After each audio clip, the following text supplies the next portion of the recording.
Good morning, कैसे हो आप? सुबह हो? बहुत बढ़िया हूँ। तो इतना अच्छा खासा मौसम है, अच्छी काफ़ी हवा चल रही है। हवा की वजह से वीडियो में थोड़ी नॉइस प्रॉब्लम आ सकती है। और आज मैं इसी के साथ अपने एक्सट्रीम 125R का रिव्यू करने वाला हूँ, जिसको मैंने अप्रोक्सीमेटली 8000 किलोमीटर चला लिया है। 7885 यानी कि अप्रोक्सीमेटली 8000 समझ लो, 200 या 100 कुछ किलोमीटर बाकी है इसमें। तो इसमें मैं आपको बताने वाला हूँ कि क्या इस गाड़ी की अच्छी चीज़ें हैं, बहुत अच्छी चीज़ें, या क्या चीज़ें हैं जो इस गाड़ी को थोड़ी बुरी बनाती हैं। गाड़ी को बुरी नहीं बनाती, बट वो अच्छी हो सकती थी, वो चीज़ें अच्छी हो सकती थी। पहला नंबर तो शुरुआत से शुरू करते हैं, अच्छी चीज़ें मैं आपको बताता हूँ। नो डाउट कि इस प्राइस रेंज पे जहाँ पे आप देखोगे, राइडर देखोगे या बाकी देखोगे, डिस्क नहीं, ABS नहीं आता है। तो इस गाड़ी में पहला नंबर तो ABS आता है। 1,20,000 में अगर आप ये गाड़ी ले रहे हो, उसके आसपास ही आती है। कुछ कहीं कहीं स्टेट में थोड़ा बहुत ऊपर हो जाता है, कहीं कहीं थोड़ा नीचे हो जाता है। कुछ लोग छुड़ा भी लेते हैं कि हाँ हमारा डीलर से जान पहचान है, तो थोड़ा कम कर देते हैं। बट 1,20,000 समझ के चलो, उस प्राइस रेंज पे ABS बहुत बड़ी बात है। और शायद राइडर में भी नहीं आता, नहीं आता है शायद, क्या नहीं आता है। और उस प्राइस रेंज पे ABS आता है। प्लस अगर आप देखो तो इसमें जो टायर है इस प्राइस रेंज पे, दूसरे किसी बाइक में, मैंने और भी बाइकें देखी, इतने ब्रॉड टायर नहीं आते। आप वीडियो में इतना नहीं क्लियर दिख रहा होगा, लेकिन अगर आप पास से देखोगे देन ये बहुत चौड़े हैं। आगे वाले तो नॉर्मल है, ठीक पतले हैं, पीछे वाले चौड़े हैं। और ये किक भी है। अगर आप देखोगे नॉर्मली स्पोर्ट बाइक में किक बहुत कम देते हैं, राइडर में भी किक नहीं है, बट इसमें आपको किक मिल जाएगी क्योंकि इसकी बैटरी बहुत वीक है, जो कि मैं आपको आगे चल के बताऊँगा। हाँ, बैटरी इसकी इतनी अच्छी नहीं है। और इंजन नो डाउट बहुत पावरफुल है। मतलब इस हिसाब से अगर आप कहीं किसी को ओवरटेक कर रहे हो या फिर आप बाकी चीज़ें, और इसका शॉकर भी बहुत तगड़ा है। 3 जन अगर बैठे हो, नॉर्मली हम 2 जन ही ट्रैवल करते हैं, बट कभी कभी मम्मी बैठ जाती है या फिर कोई और आकर बैठ गया, इसका शॉकर लगता नहीं है कि कुछ ऐसे खड्डे में जाती है या कहीं जाती है, तो लगता नहीं कि चुभ रहा है, क्योंकि इसका शॉकर बहुत बढ़िया लगता है। पर्सनली मुझे लगता है कि शॉकर बहुत तगड़ा दिए हैं। एक ही है इसमें बीच में, बहुत मस्त है। इस प्राइस रेंज पे मतलब स्प्लेंडर अगर आप लेने जाते हो तो 20,000 रुपये लगा के आप ये गाड़ी ले सकते हो। एक अच्छा खासा लुक रहेगा आपको, और अच्छी खासी हीरो की ब्रांड वैल्यू भी मिलती है। तो 1,20,000 में मुझे नहीं लगता है गाड़ी उतनी बेकार है। बेकार क्या, अच्छी है यार। इस प्राइस रेंज पे गाड़ी इतनी स्पोर्टी है, इतनी प्रैक्टिकल भी है, कोई ऐसा इशू नहीं है। और ABS है, अच्छे खासे टायर हैं। और इसको मॉडिफिकेशन अगर आपको मॉडिफाई करवाने का गाड़ी शौक है तो इसमें बहुत सारी चीज़ें आप मॉडिफाई करवा सकते हो। इसमें से मैंने एक ये वाइजर चेंज किया है। यहाँ नंबर प्लेट लगा था, तो अब नंबर प्लेट यहाँ पे लगा। कंपनी ने पहले से जगह दी है, ये देखो, ये दोनों यहाँ से और यहाँ से एक आता है ना, लगा सकते हो। उसको तो लगाएंगे, थोड़ा टाइम लगेगा। तो ये कुछ चीज़ें इस गाड़ी की अच्छी चीज़ें हैं, जैसे कि डिस्प्ले भी अच्छा खासा है, ब्राइटनेस है। डिस्प्ले में थोड़े इशू भी आते हैं। और ये सारी इस गाड़ी की अच्छी चीज़ है। लुक नो डाउट कि मुझे पर्सनली इसका लुक बहुत स्पोर्टी लगता है एज़ कम्पेयर टू इस प्राइस रेंज में जो दूसरी बाइकें आती हैं, राइडर हो गई या फिर और भी जो बाइकें हैं, उनसे तो अच्छा ही है। अब बात करते हैं इस गाड़ी की कुछ बुरी बातें जो पर्सनली मुझे बुरी लगती है। मतलब मैं नहीं कह रहा हूँ सबकी गाड़ी में इशू आ रहा हो सकता है मेरी गाड़ी में इशू आ रहा हो। और ये क्या गिरा, तो भाई यहाँ पे एक आम गिरा है पेड़ में से। ये देखो पेड़ है, इधर बगीचे में खड़ा हूँ और एक आम गिर गया। बुरी बात है बताने से पहले ही, चलो इसको लेके जाएंगे बाद में। तो इसके सबसे बड़ा जो पर्सनली मुझे इशू लगता है, उसके गियर बॉक्स में आता है। गियर बॉक्स में या फिर इस गियर में आता है पर्सनली। ये मेरे में तो चलो ठीक है, ऐसा होता है, फंसता है यहाँ पे। ये देखो, ये जो आप देख रहे हो ना, इस पर फंस के देखो स्क्रैच कितने हैं। स्क्रैच क्या कट गया है थोड़ा सा, बहुत फंसता है गियर इस पर। कुछ लोगों का ऐसा होता है कि ये गियर ऐसे यहाँ की जगह यहाँ आ जाता है। आप यूट्यूब पे देखोगे बहुत सारे लोगों को इसमें इशू आया है, बहुत सारे लोगों ने सही करवाया, मैंने भी सही करवाया। ये जो प्लास्टिक है, प्लास्टिक भी कट रही है इसकी, तो ये इशू बहुत सारे लोगों को। दूसरा नंबर, अगर आप गियर चेंज करते हो तो कई बार इसमें दिखता ही नहीं कि आप गियर चेंज किए हो। यहाँ पे नॉर्मली अभी फर्स्ट गियर में दिख रहा है। अभी मैं फर्स्ट सेकंड में जाऊँ, थर्ड में जाऊँ, तो तुरंत नहीं दिखेगा मैं सेकंड गियर में हूँ कि फर्स्ट गियर में। फिर उसके या तो एक नंबर ऊपर वाले गियर में करोगे तब दिखेगा, या तो आप उसके एक नंबर नीचे वाले गियर में करोगे तब दिखेगा। और दूसरा जो मुझे लगता है कि इस गाड़ी का बड़ी प्रॉब्लम है, वो है इसका स्टैंड। अगर इस गाड़ी के स्टैंड को आप प्रॉपर नहीं उठाते हो, जैसे कि थोड़ा सा भी नीचे रहेगा ना, जैसे कि इतना उठा हुआ है, तो इसमें नहीं दिखाता है। देखो स्टैंड पता ही नहीं चलेगा कि उठा हुआ है। और जब तक स्टैंड नहीं उठेगा गाड़ी स्टार्ट नहीं होगी। क्योंकि मेरी इस गाड़ी का एक बार एक्सीडेंट हुआ था, तो इस एक्सीडेंट में इसका यहाँ कोई तार शायद लगा रहता है, तो वो टूट गया था। स्टैंड हम एकदम ऊपर करेंगे तब गाड़ी स्टार्ट, तो स्टार्ट तक नहीं हो रही थी।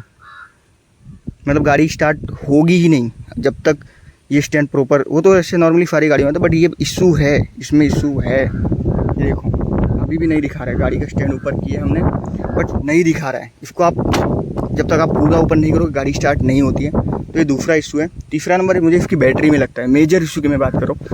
अगर इसकी बैटरी को आपने, आपके फ़ोन की बैटरी 5000 mAh की बैटरी आपके फ़ोन की है और आपने रात भर लगा दिया, सुबह इसकी बैटरी आप पूरी तरह से डाउन हो जाएगी, वो चले गाड़ी तक स्टार्ट नहीं होगी, डिस्प्ले यही ऑन नहीं होता है, दिखाएगा ही नहीं ये क्या है क्या नहीं। मतलब अगर आपने 5000 mAh की बैटरी अपनी गाड़ी से चार्ज कर ली तो ये बैटरी डाउन हो जाएगी।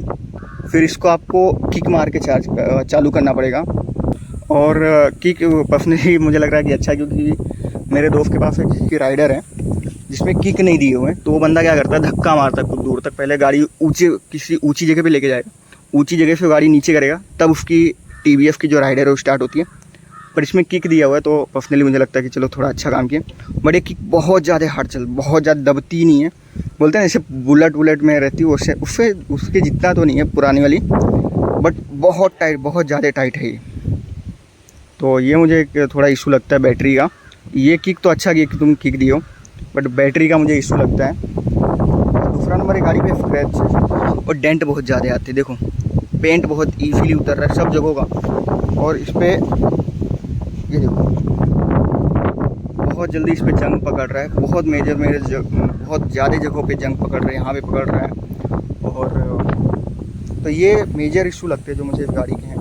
बाकी इस गाड़ी का पहले एक बार एक्सीडेंट हुआ, मजबूत गाड़ी है, ऐसा नहीं कहता गाड़ी मजबूत नहीं। इस गाड़ी का पिकअप ट्रक के साथ एक्सीडेंट हुआ था, इसमें ये जो शॉकर है ये शॉकर बैंड हो गया था।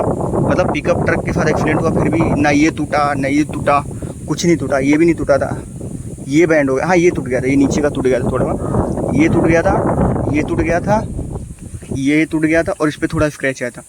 तो गाड़ी मजबूत है, मैं ऐसा नहीं कह रहा हूँ, बट ये 3 चीज़ें अगर आप ये गाड़ी चलाते हो तो इशू आएंगे ही आएंगे 3 चीज़ों में।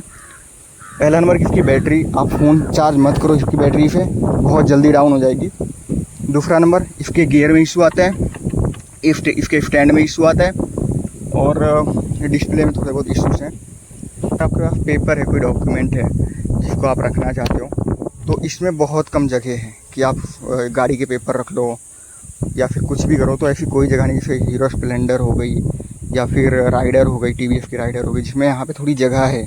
हीरो स्प्लेंडर में तो यहाँ पे एक बॉक्स बना रहता है, उसका आप डॉक्यूमेंट रख सकते हो, और TVS में इसके नीचे थोड़ी सी जगह रहती है जिसमें आप रख सकते हो। बट उसमें कुछ भी नहीं है, थोड़ा रिंच वगैरह टूल किट है, बाकी ऐसा कोई मेजर सामान रखने की जगह सामान रख ही नहीं सकते हो।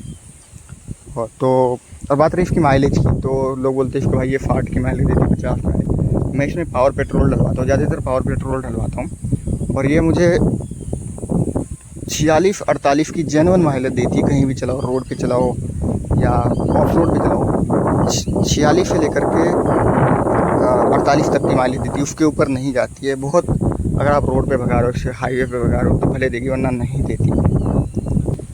अच्छा और एक चीज़ बताना था कि अगर आप विल्ली मारने के लिए इस गाड़ी को लेते हो तो मत लेना, क्योंकि ये देखो ये यहाँ से डैमेज हो गया है। देखो अगर आप चक्के उठाते हो, फ्रंट जो आगे का चक्का होता है ना, अगर आप उसको उठाने के लिए गाड़ी ले रहे हो तो ये टूट गया है, ये तो सब के लिए गाड़ी मत लेना। आप इसको नॉर्मल चलाओगे तो बहुत शानदार गाड़ी है, लेकिन अगर आप इस पर एक्सटेंड कर रहे हो, ये सब कर रहे हो, तो ये देखो यहाँ पे पूरा डैमेज पड़ता है। मतलब ये चक्का उठा के पटकते हैं ना, जो विल्ली मारते हैं तो ये टूट जाता है। और भी बहुत बार इशू हुआ है, शायद दिख रहा है कि नहीं दिख रहा है, ये देखो इधर टूट गया है, अभी इसको चेंज करवाना पड़ेगा। वैसे ये गाड़ी गिरी थी तो ये देखो इस पर चिपक गई है, एकदम चिपक गई है। इस साइड चिपका है, इस साइड देखो यहाँ नहीं चिपका हुआ है, यहाँ पे गैप है, उंगली जा सकती है, 2 उंगली, तो ये सही है। बट इस साइड देखो कैसे हो गया, गिरने के बाद ये पूरा चिपक गया इस पर। तो यही सब मेजर इशू जो मुझे लगता है इस गाड़ी में है, इसके अलावा कोई इशू नहीं है। और हाँ, इस पर गियर जब चेंज करो तो इस पर अभी फर्स्ट गियर में गाड़ी खड़ी है तो दिखा रही है, चेंज करोगे कुछ देर तक ये गाड़ी नहीं दिखाती फर्स्ट गियर में, सेकंड गियर में, फिर जब आप उसके बाद वाला गियर चेंज करोगे तब दिखाएगी। अब आपको ऐसा मेजर इशू नहीं लग रहा है भाई, यही 3 चीज़ इशू आते हैं सबको, ये 3 चीज़ों में इशू आ रहे हैं, ये गियर में, ये स्टैंड में, और बैटरी में। बैटरी तो ठीक है, फ़ोन चार्ज नहीं करोगे तो कोई प्रॉब्लम ही नहीं है, या अगर फ़ोन चार्ज करते भी हो तो गाड़ी जब चल रही हो तब आप चार्ज करो, गाड़ी बंद करके मत चार्ज करना, क्योंकि अगर आप 2-3 हज़ार भी mAh की बैटरी चार्ज कर रहे हो, मुझे ऐसा लगता है कि डाउन हो जाएगी, पूरी बैटरी डाउन हो जाएगी। तो बाकी तो गाड़ी नो डाउट इतनी स्पोर्टी है, इतना अच्छा खासा लुक है इस गाड़ी का, और बढ़िया है गाड़ी यार, ऐसी बात नहीं है। बस में मॉडिफाई, अगर कोई बंदा मॉडिफिकेशन करवाने का बहुत शौकीन है तो भाई तुम्हारे का बहुत सारे चांस है। यहाँ वाइजर लगवा सकते हो, यहाँ पे नंबर प्लेट होल्डर लगवा सकते हो तुम, स्टैंड होल्डर नहीं, स्टैंड लगवा सकते हो यहाँ क्रैश गार्ड लगवा सकते हो। पीछे भी बहुत सारी चीज़ें हैं, जैसे कि इसको निकलवा सकते हो, बहुत सारे मैंने यूट्यूब पे देखा बंदों ने निकलवा दिया, उससे मुझे अच्छा लग रहा है, इसको निकलवाने की ज़रूरत नहीं है। सो थैंक यू, यही है, और आई होप आपको अच्छी लगी हुई। और ये आम जो कि मुझे यहाँ से मिल गया, चलो आ गया, खाते हैं।